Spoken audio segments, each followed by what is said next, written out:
Hello everyone, मैं शेखर मधुकर स्वागत करता हूँ आप सभी का आज के हमारे the Hindu newspaper reading session में। फ्रेंड्स, आज हमारा session number 47 and we have already covered 46 sessions. 40 sessions अब तक हमारे कंप्लीट हो चुके हैं। आज हमारा 47वां सेशन है। उम्मीद करता हूँ कि आपको पिछले सभी सेशंस पसंद आए होंगे। जो भी फ्रेंड्स हमारे चैनल पर पहली बार आए हैं, पहली बार हमारी वीडियो को देख रहे हैं, मैं उनको बताना चाहूँगा कि पढ़े हम द हिंदू न्यूज़पेपर से एक आर्टिकल को डिस्कस करते हैं। उस आर्टिकल में आए हुए सभी वर्ड्स को हम अच्छे से डेप्थ में समझते हुए चलते हैं। आज का सेशन हमारा रिलेटेड है स्पोर्ट्स से। जैसे कि कुछ लोगों की डिमांड थी, कुछ लोगों ने कमेंट बॉक्स में मुझे कमेंट करके बताया कि सर आप हमें स्पोर्ट के, पॉलिटिक्स के और बॉलीवुड के कुछ आर्टिकल्स हमें कराइए।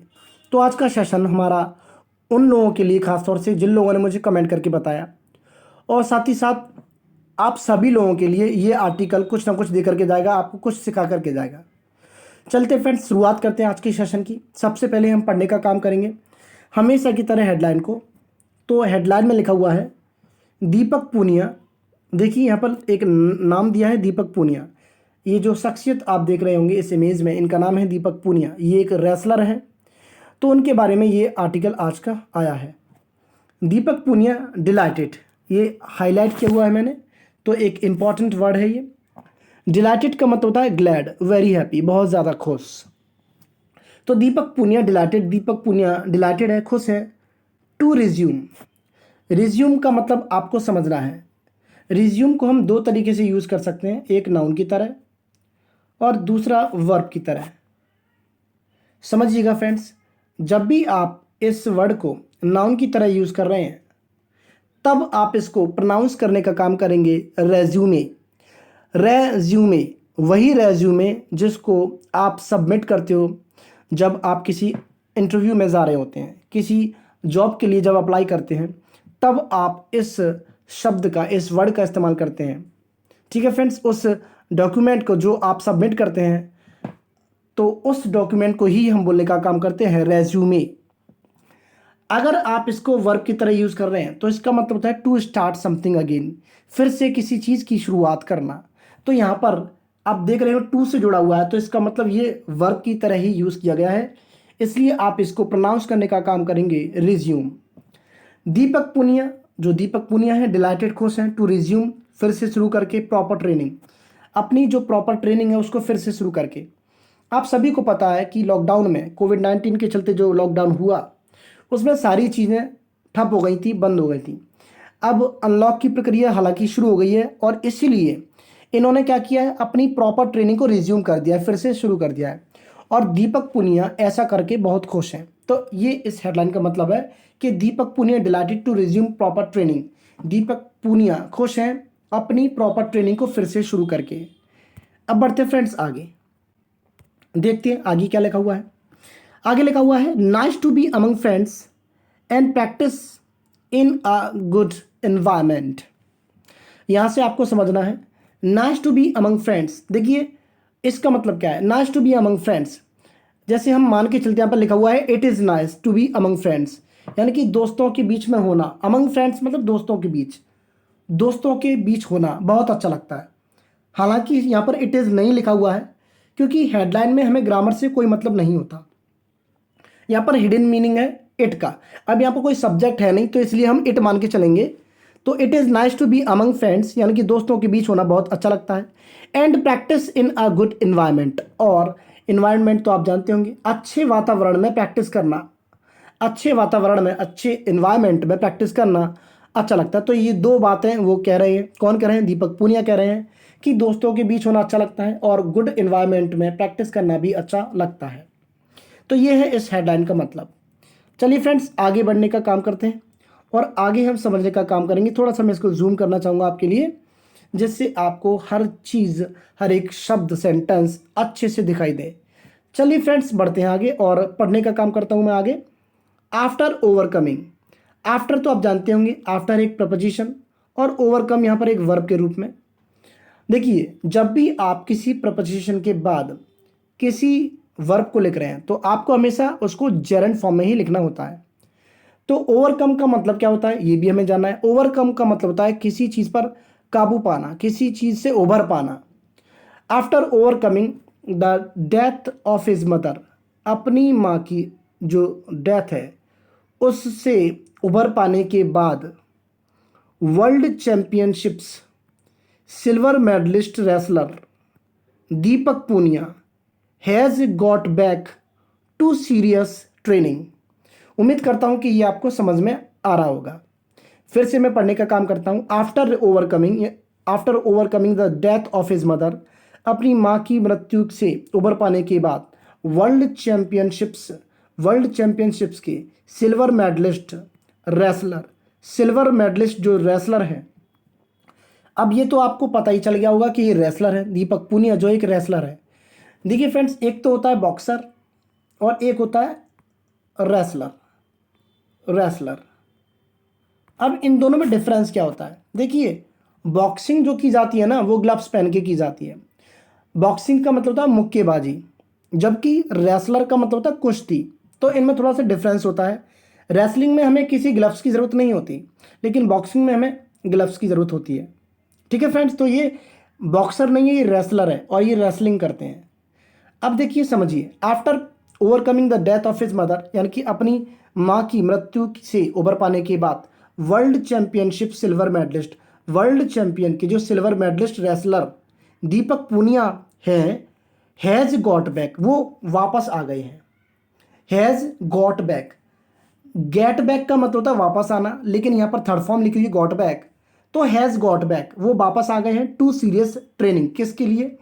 सीरियस ट्रेनिंग के लिए वो वापस आ गए हैं। तो ये है इस पैराग्राफ का मतलब। ठीक है फ्रेंड्स, अब बढ़ते हैं आगे देखने का ज़रा काम करते हैं। पूनिया, अब देखिए फ्रेंड्स, एक बात मैं आपको बताना चाहूँगा। देखिए यहाँ पर ये पूनिया लिख करके, यानी कि सब्जेक्ट है और उसके बाद में कोमल आ दिया है, तो इसका मतलब क्या पता है? ये जो पूनिया यहाँ पर जो सब्जेक्ट के रूप में आया है, उसके बारे में ये जहाँ तक ये कॉमा फिनिश नहीं हो जाता, ये यहाँ पर आप देख रहे होंगे, यहाँ तक ये कॉमा यहाँ पर है, यहाँ तक ये कॉमा आपको दिख रहा होगा, तो इसका मतलब क्या है कि ये इस सब्जेक्ट के बारे में, पूनिया जो वर्ड यूज़ किया गया है सब्जेक्ट के रूप में, ये जो यहाँ तक पूरी जानकारी दी जा रही है सिर्फ इस सब्जेक्ट के बारे में, इसमें कोई काम नहीं बताया गया। इस मैं कॉमा तक की बात कर रहा हूँ सिर्फ। मैं समझाना चाहूँगा आपको पढ़ के। पूनिया हुज मदर, हुज मतलब जिसकी, पूनिया की मदर के लिए बात कर रहे हैं।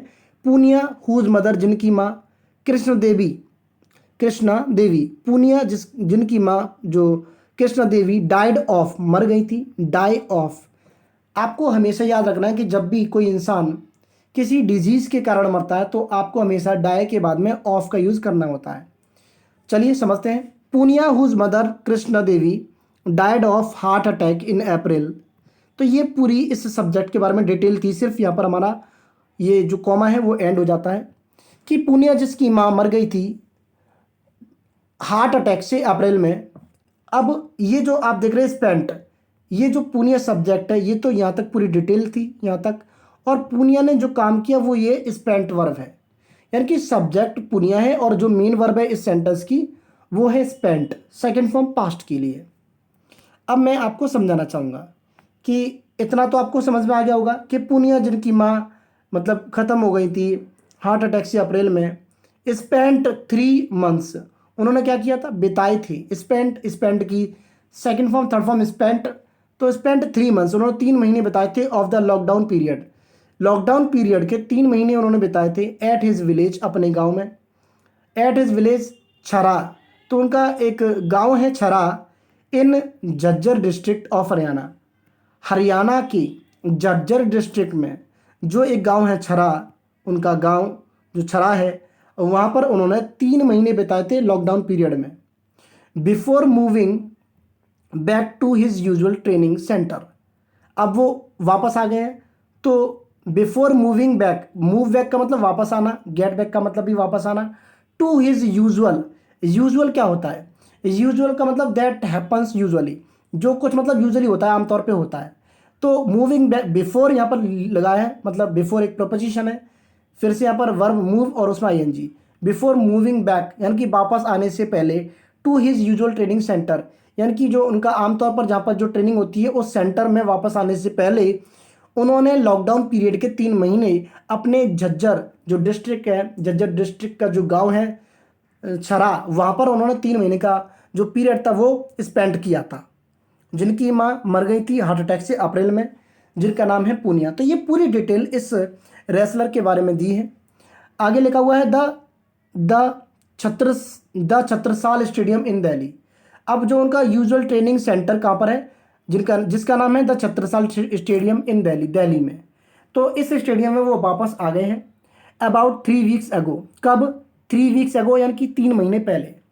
उम्मीद करता हूँ कि ये दोनों पैराग्राफ आपको अच्छे से समझ में आ गए होंगे। अगर आपको फिर भी कोई डाउट होता है तो आप मुझे कमेंट बॉक्स में कमेंट करके ज़रूर बताएं। मैं पूरी कोशिश करूँगा आपको रिप्लाई देने की, और कोशिश करूँगा कि आपका कोई भी डाउट ना रहे। चलते फ्रेंड्स आगे। अब देखिए आगे क्या लिखा हुआ है। बिग शॉक, बिग शॉक यानी कि बड़ा शॉक, आपको समझ में आ रहा होगा। तो लिखा हुआ है इस हेडलाइन में, माई मदर्स पासिंग, यानी कि मेरी माँ का गुजरना। माई मदर्स पासिंग वॉज, ये इसकी हेल्पिंग वर्ब है। माई मदर्स पासिंग ये पूरा सब्जेक्ट बन गया, यानी कि मेरी माँ का जो गुजरना था was a big shock for me, मेरे लिए वो एक बड़ा दुख था, एक बहुत ही बड़ा शौक था। मेरी माँ का गुजर जाना मेरे लिए एक बहुत बड़ा शौक था। स्लोली, धीरे धीरे, I got back to my training, धीरे धीरे मैं वापस आया। Slowly I got back to my training, अपनी ट्रेनिंग पर मैं वापस आया। When I was in my village, जब मैं अपने गाँव में था। When I was in my village, when यहाँ पर आगे के सेंटेंस को कंजंक्शन है तो जोड़ने का काम कर रहा है। Van I was in my village, जब मैं अपने गाँव में था। आई ट्रेंड एट अ लोकल अखाड़ा, तो मैं मतलब ट्रेन किया करता था, यानी कि मैं ट्रेनिंग लिया करता था एक लोकल अखाड़े में। एक लोकल अखाड़े में मैं प्रैक्टिस किया करता था जब मैं गाँव में था। मेंटेनिंग, मेंटेन का मतलब बनाए रखना, मेंटेन पीस ऐसे आप यूज़ करते हैं। तो maintaining social distancing norms, social distancing के जो नॉर्म्स है, सामाजिक दूरी के जो नॉर्म्स है, जो भी कायदा कानून जो रूल्स है, उनको ध्यान में रखते हुए, उनको मेंटेन करते हुए मैं अपने गांव में एक लोकल अखाड़े में प्रैक्टिस किया करता था। After returning to the Chhatrasal stadium, after मतलब बाद, after returning to the Chhatrasal stadium, Chhatrasal stadium में वापस आने के बाद, छत्रसाल स्टेडियम में लौटने के बाद, I am able to train properly, I am able to train properly, मैं प्रॉपरली ट्रेनिंग करने के लिए योग्य हूँ। ये दीपक पूनिया का कहना है कि पहले मैं अपने गांव में एक लोकल अखाड़े में प्रैक्टिस किया करता था, सोशल डिस्टेंसिंग को ध्यान में रखते हुए, मेंटेन करते हुए, लेकिन छत्रसाल स्टेडियम में लौट करके मैं एबल हूँ, I am able to train properly, मैं मतलब अपनी ट्रेनिंग प्रॉपरली कर पा रहा हूँ। दीपक टोल्ड द हिंदू, ये बात बताई दीपक पूनिया ने द हिंदू को। चलते फ्रेंड्स आगे, आगे ज़रा समझने का काम करते हैं। आई होप कि आपको यहाँ तक की कहानी समझ में आई होगी। चलते हैं आगे। दी 21 year old, the 21 year old, 21 साल की ये इनकी उम्र बताई जा रही है। The 21 year old a raining world champ, a raining, rain का मतलब शासन करना, शासन करना।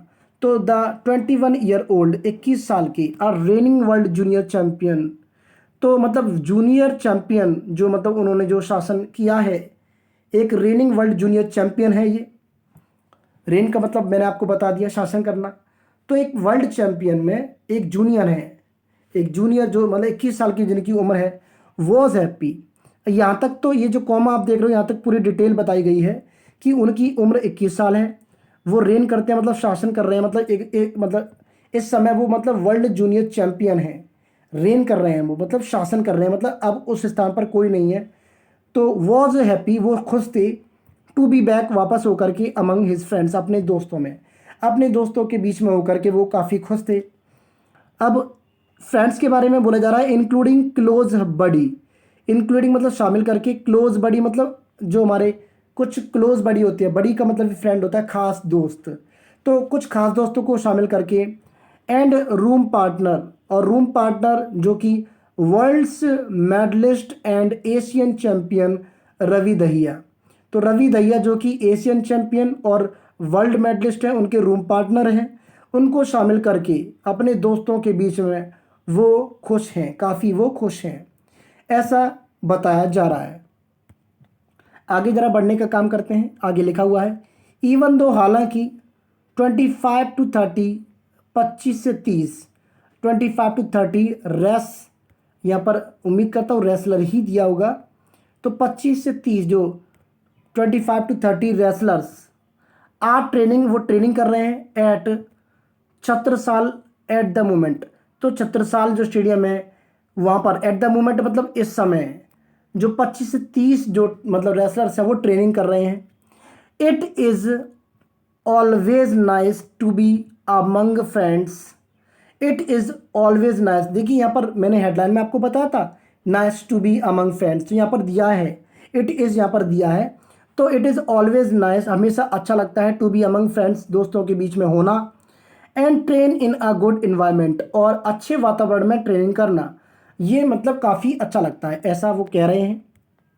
चलते हैं फ्रेंड्स आगे, आगे देखते हैं ज़रा। आगे लिखा हुआ है training alongside, alongside मतलब अलोंग विद, के साथ साथ, के साथ साथ, training alongside 2 time Olympic medallist and our ideal, our idol Sushil Kumar. Idol का मतलब होता है आदर्श। तो ट्रेनिंग अलोंग साइड, ट्रेनिंग करके, अलोंग साइड मतलब किसके साथ, 2 टाइम ओलंपिक मेडलिस्ट, 2 बार के जो ओलंपिक मेडलिस्ट हैं उनके साथ साथ ट्रेनिंग करके, एंड आवर आइडल, और हमारे जो आइडल हैं, हमारे जो आइडल जो आदर्श है सुशील कुमार जिनका नाम है, इज़ अ बिग मोटिवेशन, वो अपने आप में क्या है, बहुत ही ज़्यादा प्रेरणा, मतलब प्रेरणा है, मोटिवेशन है। तो अब देखो समझते हैं इसको फिर से कि training alongside 2 time Olympic medallist and our idol, तो हमारे आइडल भी हैं और वो 2 टाइम, 2 बार के ओलंपिक मेडलिस्ट भी हैं, उनके साथ जिनका नाम सुशील कुमार है उनके साथ में ट्रेनिंग करके, अब ये क्या है, इज़ अ बिग मोटिवेशन, उनके साथ में ट्रेनिंग करना एक बड़ा ही मोटिवेशन है। ये आया आपका फुल स्टॉप, तो यहाँ पर कहानी खत्म। आगे की बात करते हैं। ही एनकरेजेस, ही यहाँ पर यूज़ किया जा रहा है सुशील कुमार के लिए। ही एनकरेजेस, एनकरेज का मतलब होता है किसी का उत्साह बढ़ाना। ही एनकरेजेस, वह उत्साह बढ़ाते हैं। ही एनकरेजेस अस, हमारा, यानी कि वह हमें एनकरेज करते हैं, हमारा उत्साह बढ़ाते हैं। शेयर्स हिज एक्सपीरियंस, अपना एक्सपीरियंस शेयर करते हैं। And explains final details of the sport, और जो स्पोर्ट है हमारा उससे जुड़ी हुई जो डिटेल्स हैं, फाइनल डिटेल्स, सबसे अच्छी जो डिटेल्स है वो हमें एक्सप्लेन करते हैं, बताते हैं। सैड दीपक, दीपक ने कहा, दीपक ने कहा। आगे बढ़ने का काम करते हैं फ्रेंड्स। आगे लिखा हुआ है हु बैग्ड, अब दीपक के लिए यहाँ पर आगे बोला जा रहा है who bagged a bronze medal. Who bagged, bag का मतलब क्या पता है, झोली में डालना, जीतना, विन करना। Who bagged a bronze medal, जिन्होंने एक ब्रोंज मेडल जीता था, जिसमें झोली में डाला था, in the Asian championships, in Asian championships में उन्होंने एक ब्रोंज मेडल जीता था, इन दिल्ली, दिल्ली में, अर्लियर दिस ईयर, इसी साल, इसी साल की शुरुआत में।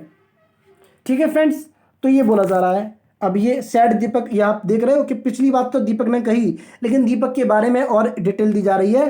Who bagged a bronze medal, जिन्होंने ब्रोंज मेडल जीता था in the Asian championships, Asian championship में, इन दिल्ली, दिल्ली में, अर्लियर दिस ईयर, इस साल की शुरुआत में। आगे बढ़ने का काम करते हैं। दीपक, दीपक का नाम दिया यहाँ पर, दीपक के लिए आगे दिया है हु, दीपक जो कि who booked a quota place, Deepak जिन्होंने मतलब स्थान बनाया in men's freestyle 86 kg, 40 kg का जो मतलब फ्री स्टाइल जो कंपटीशन होता है उसमें उन्होंने अपनी जगह बनाई थी। वैन, कब, जब, when he took the silver medal, जब उन्होंने सिल्वर मेडल लिया था in the world championships, world championships में जब उन्होंने सिल्वर मेडल जीता था, तो तब उन्होंने क्या किया था, उन्होंने एक मतलब जगह बनाई थी, एक स्थान प्राप्त किया था फ्री स्टाइल 86 kg का जो स्पोर्ट होता है उसमें, और उन्होंने हु बुक द कोटा, उन्होंने मतलब जगह बनाई। अब चैंपियनशिप्स यहाँ पर थी इन नूर सुल, इन नूर सुल्तान, सॉरी यहाँ पर है इन नूर सुल्तान, तो नूर सुल्तान में जो वर्ल्ड चैंपियनशिप हुई थी वहाँ पर उन्होंने मतलब उस समय क्या किया था, सिल्वर मेडल लिया था, और उसी समय क्या किया था उन्होंने, एक मतलब जगह बनाई थी ब्रोंज मेडल, फ्री स्टाइल जो 86 kg का जो स्पोर्ट है उसमें। आगे बढ़ने का काम करते हैं। यहाँ तक बात खत्म हुई। आगे दिया है सैड नूर सुल्तान, तो आपको समझ में आया होगा, लास्ट ईयर, पिछली साल की ये बात है। आगे लिखा हुआ है सैड इज, उन्होंने कहा कि his focus would now be to shine in the Tokyo Olympics in 2021 का जो टोक्यो ओलंपिक्स है। देखिए फ्रेंड्स, यहाँ से हमारा एक जीएस का भी क्वेश्चन तैयार हो जाता है कि आगामी आने वाले जो 2021 का जो ओलंपिक है वो कहाँ पर होगा। तो आप बता सकते हैं जापान, जापान की राजधानी है टोक्यो, वहाँ पर ये होने वाला है। तो उन्होंने कहा कि हिज फोकस वुड नाउ, अब उनका फोकस रहेगा नाउ बी टू शाइन, चमकना इन द टोक्यो ओलंपिक्स। 2021 के जो टोक्यो ओलंपिक्स है उनमें उनका चमकना, अब ये उनका मतलब फोकस होगा। There is no concrete plan, concrete का मतलब होता है ठोस। There is no concrete plan as of now, as of now का मतलब होता है at this point of time, इस समय। वो कह रहे हैं कि there is no concrete plan, concrete मतलब ठोस, अभी कोई ठोस प्लान नहीं है एज ऑफ नाउ मतलब फिलहाल के लिए, फिलहाल के लिए इस समय कोई अभी ठोस मतलब कंक्रीट प्लान नहीं है, कोई ठोस प्लान नहीं है। बट लेकिन I will work on my technique, लेकिन मैं अपनी टेक्निक पर काम करूंगा, एंड स्पीड, और अपनी स्पीड पर काम भी करूंगा, टू गेट बेटर मतलब अच्छा होने के लिए, यानी कि स्पीड में अच्छा होने के लिए और टेक्निक में अच्छा होने के लिए वो मतलब स्पीड में अच्छा होने के लिए वो अपनी टेक्निक पर काम करेंगे, ऐसा उन्होंने कहा। सैड दीपक, आगे दिया है सैड दीपक, दीपक ने ऐसा कहा। तो ये था फ्रेंड्स हमारा आज का आर्टिकल। उम्मीद करता हूँ कि ये आर्टिकल, ये सेशन आपको पसंद आया होगा। ठीक है फ्रेंड्स, मिलेंगे अगली वीडियो में। Till then take care, bye and जय हिंद।